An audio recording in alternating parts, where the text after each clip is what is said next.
تفسیر دیکھی بس بیان کر دیں گے, آدھا گھنٹہ تو نکالنا ہے. اب تو فقیر کے لیے آدھا گھنٹہ نکالنا کوئی پرابلم ہی نہیں ہے. یوں بیان شروع کرتا ہوں, یوں ختم کر دیتا ہوں. 25 سال سے قوم سامنے بیٹھی ہوئی ہے, لوگوں کو ایک مسئلہ سیکھنے کا موقع نہیں مل رہا ہے. لڑکے لڑکیاں بازی کر رہے ہیں, زنا کر رہے ہیں, حرام کر رہے ہیں. لڑکیاں معزز سامعین کرام, السلام علیکم ورحمۃ اللہ وبرکاتہ. امید کرتے ہیں کہ آپ تمامی حضرات بخیر و عافیت ہوں گے. ناظرین گرامی, آج کی یہ کلپ بہت ہی امپورٹنٹ ہونے والی ہے, اس لیے آپ سے گزارش ہے کہ ویڈیو کو ادھورا چھوڑ کر نہ جائیں, اس مسئلے کو بہت اچھے سے سمجھیں.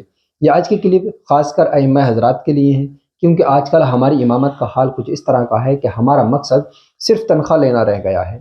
اس سے امامت کرنا اور اس کی تنخواہ لینا, یعنی وہاں پر وقت پورا کرنا, اور وقت پورا کیا اور اپنی تنخواہ لی اور بات ختم. یہی ہم نے امامت کا مقصد سمجھا ہے.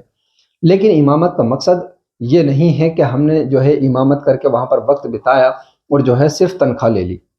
امامت کا مقصد تبلیغ بھی ہے اور دین کی دعوت دینا بھی ہے. کیونکہ اس کا اندازہ ہم اس بات سے لگا سکتے ہیں کہ آج کل ہمارے ائمہ جو ہیں, ان میں سے 8-8 10-10 سال ایک ایک مسجد میں امامت کر لیتے ہیں, لیکن 2-4 آدمی ایسے نہیں بنا پاتے جو ان کی غیر موجودگی میں نماز بھی پڑھا سکیں. آخر اس کی کیا وجہ ہے؟ اس کی وجہ یہی ہے کہ ہم رضائے الہی کے لیے کام کرنا بند کر چکے ہیں. دیکھیے, بہت ساری چیزیں ایسی ہیں جو ہمیں رضائے الہی کے لیے خود سے کرنی ہے. ہمیں اس کے لیے پیسوں کی یا کسی تنخواہ کی ضرورت نہیں ہونی چاہیے. رضائے الہی کے لیے ہم کریں گے تو اللہ تبارک و تعالیٰ اس کا اجر بھی ہمیں عطا فرمائے گا, اور ہماری جو پریشانیاں ہیں اس کے لیے بھی غیب سے سبب جو ہے اس کو دور کرنے کے لیے اللہ عطا فرمائے گا. یہ کلپ مفتی اکمل صاحب کی ہم آپ کو سنوانے والے ہیں. اس میں انہوں نے جو ہے ائمہ اکرام کے لیے بہت اچھا یہ بیان کیا ہے. اس کو ہمیں سمجھنا چاہیے اور سن کر اس پر عمل کرنا چاہیے. آئیے دیکھتے ہیں مفتی اکمل صاحب نے کیا کہا ہے.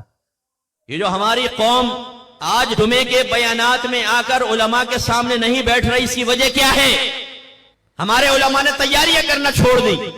بہت ہی کم آپ کو ایسے عالم ملیں گے جو ہر جمعے کے بیان کی تیاری کے لیے قرآن کھولیں, تفسیر کھولیں, حدیث کھولیں, شرح کھولیں, فقہی عبارات نکالیں, اکابرین کی تعلیمات کا نچوڑ نکالیں, تب ایک مدلل بیان بنا کر پبلک کے سامنے پیش کریں. کیا ضرورت ہے؟ تقریروں کی کتابیں لے لی, ایک آیت کی تفسیر دیکھی بس بیان کر دیں گے, آدھا گھنٹہ تو نکالنا ہے. اب تو فقیر کے لیے آدھا گھنٹہ نکالنا کوئی پرابلم ہی نہیں ہے. یوں بیان شروع کرتا ہوں, یوں ختم کر دیتا ہوں.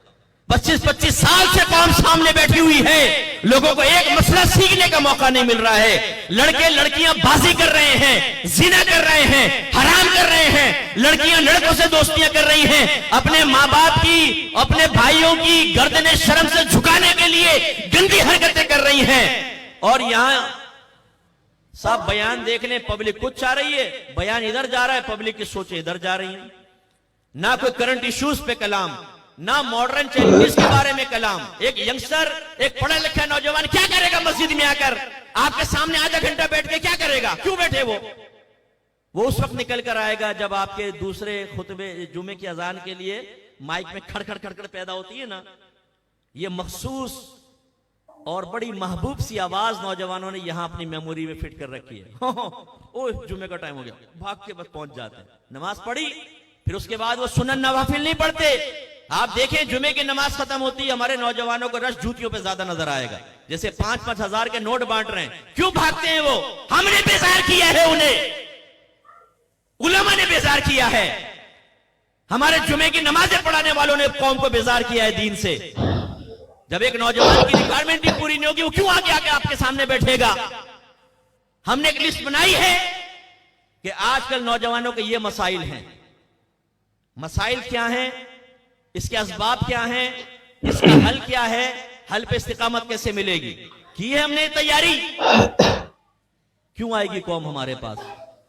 پھر ہمارا شکوہ, پتہ نہیں یہ قوم آج کل علماء کو چھوڑ چکی ہے. اب دیکھو علماء کی قدر نہیں رہی, قدر کی نہیں جاتی, قدر کروائی جاتی ہے. آپ نے اپنے قدر کروانے کے لیے کیا کیا یہ بتائیے. قوم کو برا بھلا کہنے سے بہتر یہ ہے کہ میں اور آپ اپنے گریبان میں جھانکیں اور اپنے بارے میں غور و تفکر کریں کہ ہم نے قوم کو کیا دیا. میں نے یوکے میں ایک دفعہ وراثت کے مسئلے بیان کیے.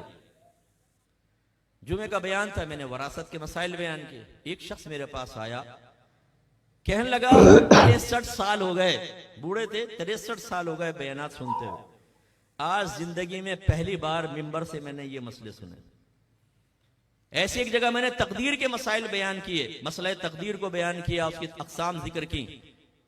ایک 70 سالہ شخص سامنے آیا، کہہ رہے ہیں استاد داڑھی سفید ہو گئے، 70 سال میری عمر ہے اور آج پہلی مرتبہ مجھے مسئلہ تقدیر سمجھ میں آیا۔ جو عقائد سے متعلقہ چیزیں ہیں، جو احکام شرعیہ عملیہ ہماری زندگی کے لیے انتہائی ضروری ہیں، گناہان صغیرہ و کبیرہ و ظاہریہ اور باطنیہ، جن کا جاننا ہم پر فرض عین ہے، جن کی معرفت اور علاج، ان پر کوئی کلام نہیں۔ سنجیدگی کے ساتھ، استقامت کے ساتھ، ایک ترتیب کے ساتھ، ایک روڈ میپ بنا کر، نو سوشل میڈیا پہ لوگ بیٹھے ہوئے ہیں، ایک ہاتھ میں قرآن، دوسرے ہاتھ میں حدیث لے کر، بیماری لے کر ہماری قوم کے بچوں کو ذہن خراب کر رہے ہیں۔ لیکن ہیں ہم یہ ذہن بنائیں یار اس چیلنج کا میں مقابلہ کروں گا، نہیں، بھاڑ میں جائے۔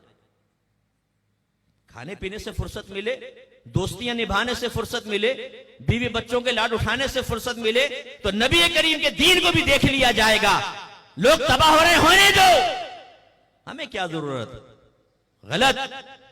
اگر ہم صاحب علم حضرات ہی ان چیزوں کا رد نہیں کریں گے، اپنی قوم کو اس لعنت اور اس خطرے سے نہیں بچائیں گے، یہ بات سے کہتا ہوں آپ کی آنے والی نسلیں بھی نہیں بچیں گی۔ ناظرین گرامی، یہ کلپ ہم نے دیکھی اور اس میں ہم نے سمجھا کہ کس طرح کی ہماری تقاریر جمعے میں ہونا چاہیے، ہم جمعے کے لیے اپنے بیان کی تیاریاں کس طرح کریں۔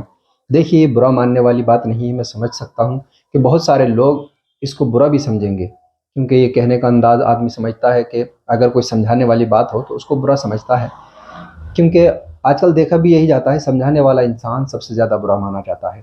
خیر، اللہ تبارک و تعالیٰ کی بارگاہ میں دعا ہے کہ اللہ تبارک و تعالیٰ ہمیں سب کو سمجھ عطا فرمائے۔ السلام علیکم ورحمۃ اللہ وبرکاتہ۔